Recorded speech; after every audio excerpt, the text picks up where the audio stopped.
Olá, senhoras e senhores, tudo bem? Hoje a gente vai continuar a nossa trilha de análise técnica e eu vou falar sobre um tema que eu sei que vocês gostam bastante, que é Fibonacci, e muita gente sempre pergunta muita coisa.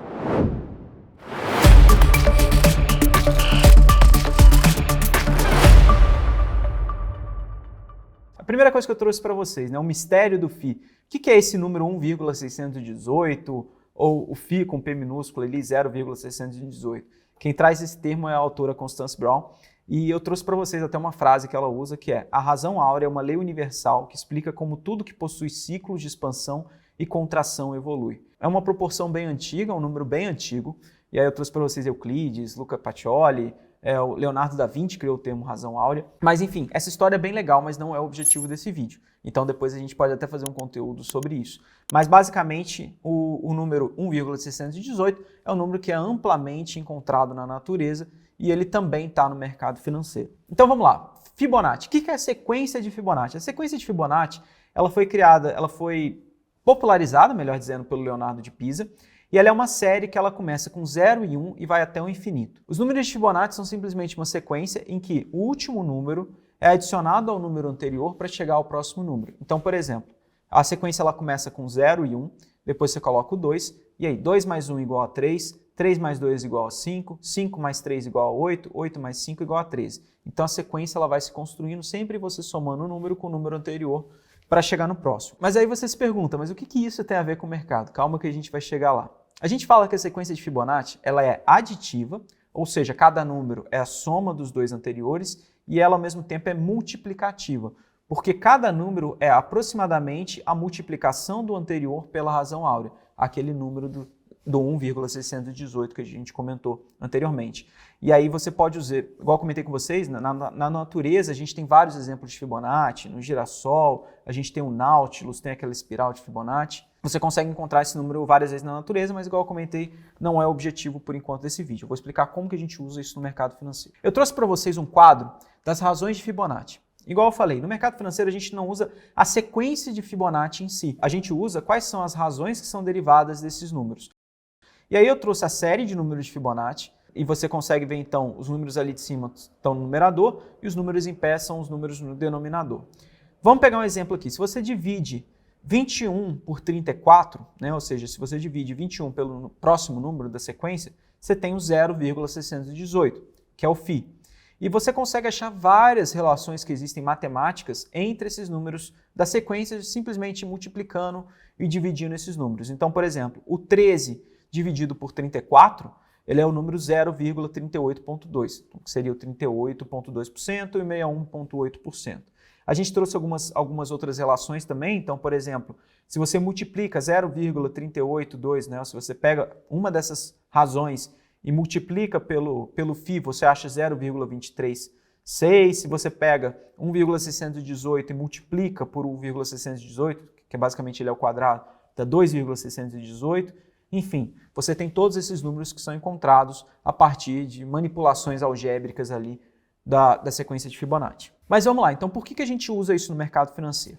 Eu tinha um professor, o Márcio, que ele fala que a ferramenta de Fibonacci não é operacional. Muita gente se confunde isso. Fibonacci não é operacional.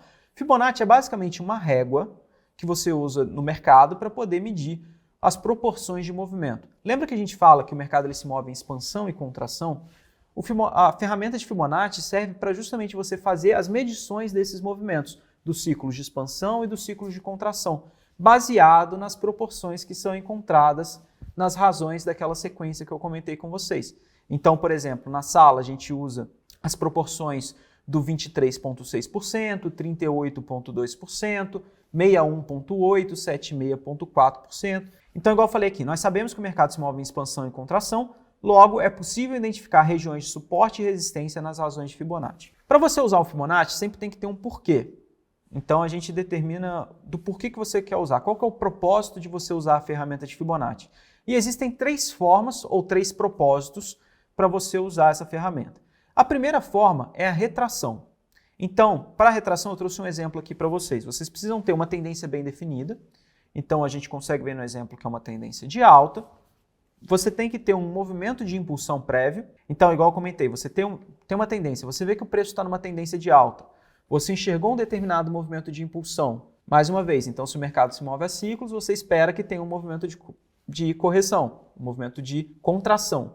E aí você quer pegar o próximo movimento de expansão. Então você pode usar a ferramenta de Fibonacci para identificar quais são as regiões de correção que o preço pode parar ou que o preço pode encontrar uma região de suporte para você justamente entrar a favor dessa tendência. Seria a primeira forma de você usar a ferramenta. Então, igual eu trouxe no exemplo para vocês, você tem ali a retração de 38, tem a retração de 61,8%, são justamente regiões de correção que você procura entrar a favor da tendência. E aí eu dou uma dica para vocês, né? Muita gente pergunta, bom, mas em qual retração eu posso procurar uma operação?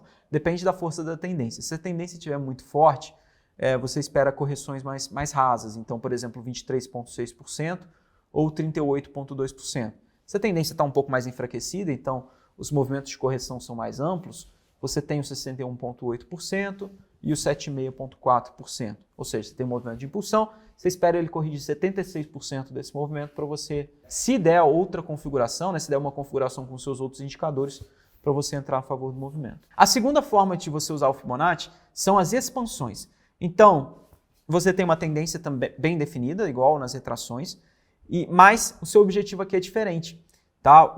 As expansões de Fibonacci elas são sempre além do 100%, então você procura além do rompimento de um topo. Você encontra uma tendência bem definida, mas você pode enxergar que talvez ela perca força, e aí você traça um movimento a partir da correção. Então você tem um movimento de expansão, contração, uma nova expansão que rompe o topo. Então você pega aquele movimento de correção e você faz a expansão desse movimento para cima. Alguns autores aqui no Brasil até chamam de espelhamento, porque é como se você estivesse espelhando esse movimento anterior. E aí aqui então, qual que é o objetivo? É identificar alvos de movimento a favor da tendência que podem estar chegando ao fim. Então, para quando você está comprado numa tendência, imagina que o papel, o índice, dólar, já fez ali 2 pernas de alta, você espera que tenha uma terceira, mas que seja um pouco mais fraca, e aí depois que ele rompe o topo anterior, você faz a expansão de Fibonacci, para identificar onde que o preço pode enfrentar uma resistência para você sair da sua operação, por exemplo. A terceira forma de usar o Fibonacci são as projeções, e essa o pessoal gosta bastante, porque muitas das vezes quando a gente entra a favor da tendência é muito difícil você saber até onde que você pode levar o seu trade. Você pode usar a ferramenta de projeção para isso. Você tem aqui, no caso, uma tendência e um pivô bem definido, igual eu comentei, movimento de expansão, correção e uma nova expansão. A projeção, você basicamente pega esse primeiro movimento de expansão e projeta ele para frente, e aí você pode fazer isso a partir do topo do movimento ou a partir do fundo daquela correção. E o objetivo é identificar alvos de operações a favor da tendência após o acionamento de um pivô. Então, o seu objetivo aqui é saber aonde que você pode encerrar o seu trade a favor da tendência depois que um novo pivô foi acionado, por exemplo. E aí entra uma coisa muito interessante. Muita gente chega para mim e me pergunta assim, poxa, qual que é o traçado certo? Qual Fibo você está usando? Poxa, olha o Fibo que eu estou usando aqui, está certo, está errado? Eu já vou dizer para vocês que é muito difícil determinar o que é certo ou errado. Não tem muito certo e errado. É mais como você usa a ferramenta. Mas algumas coisas podem te ajudar e eu quero fazer essa proposta aqui para vocês. A primeira coisa é o seguinte, o próprio professor Márcio, ele falou comigo que é muito importante a gente saber o que é um topo e fundo. A gente tem a noção de que é muito simples você identificar o que é um topo e fundo, mas muitas das vezes a gente não tem um critério objetivo para isso. E aí eu trago só uma sugestão para vocês, que é até do Larry Williams. Ele fala no livro Long Term Secrets for Short Term Trading. Ele comenta no capítulo 2 justamente como que ele define topos e fundos e eu achei interessante trazer para vocês. É uma das formas que a gente pode usar para traçar topo e fundo. Primeira coisa, você precisa lembrar que é sempre uma sequência. Então o mercado faz um fundo, forma um topo, depois procura um fundo, procura um topo e aí você vai traçando essas relações. Um topo para o Larry Williams é sempre quando você tem uma máxima que tem uma máxima mais baixa à direita e uma máxima mais baixa à esquerda. Quando você tem esse candle que você usa, com a máxima mais alta, quando você tem a perda da mínima desse candle, ali você formou um topo. Então, a partir daí você vai procurar qual que é o próximo fundo de mercado. E geralmente ali você vai, por exemplo, usar o 0 ou 100 do seu Fibo. Então, depois que o mercado formou um topo, você vai procurar onde que pode ser um fundo. O Larry Williams fala que uma forma de você determinar, por exemplo, é quando você tem um candle cuja mínima ele tem uma mínima mais baixa, à direita ele tem uma mínima mais alta e à esquerda ele tem uma mínima mais alta. Quando esse candle, quando o próximo candle ganha a máxima que a gente está usando ali com a mínima mais baixa, você acaba formando um fundo. Então, seria uma forma de você determinar o fundo e também uma das formas que você pode ali ancorar o seu Fibonacci. E aí eu sugiro para vocês alguns exercícios. Por exemplo, volta no gráfico, pega o gráfico, pega qualquer gráfico, eu trouxe aqui esse exemplo para vocês, e aí até se você quiser, pausa o vídeo agora para fazer esse exercício que eu vou propor, é simplesmente você traçar os topos e fundos em gráficos. Você está exercitando ali, identificar os topos e fundos. Eu trouxe aqui, por exemplo, alguns exemplos, se você quiser fazer um tira-teima, você pode fazer. Outra coisa que eu sinto que pode ajudar é justamente a gente compreender bem o que são os movimentos de impulsão e correção. Então, se você identifica uma tendência de alta, você precisa saber que os movimentos de impulsão eles vão ser a favor da tendência e os movimentos de correção vão ser contra a tendência. Se você tem uma tendência de baixa, os movimentos de impulsão eles vão ser movimentos de baixa e os movimentos de correção eles vão ser movimentos de alta. Então aí, outra coisa que eu sugiro para vocês também é justamente pegar o gráfico, pega os gráficos para trás e vai traçando esses movimentos de impulsão e correção, impulsão e correção. Eu acho que são exercícios bons para você justamente exercitar essa sua leitura de mercado, exercitar como que você vai usar o Fibonacci, você vai fazendo experiências ali com a ferramenta de Fibonacci. Por fim, eu trouxe aqui alguns exemplos para vocês. Eu usei em azul os movimentos de pivô, treinei os movimentos de pivô e em vermelho os movimentos de expansão. As referências que eu usei para esse vídeo são a autora Carolyn Boroden e também a Constance Brown. Tem o Robert Miner também, que são autores que você pode procurar sobre esse tema, tá bom? Então, pessoal, agradeço demais a presença de vocês, espero que vocês tenham gostado, deixem um like e comentem qualquer dúvida que a gente faz novos vídeos.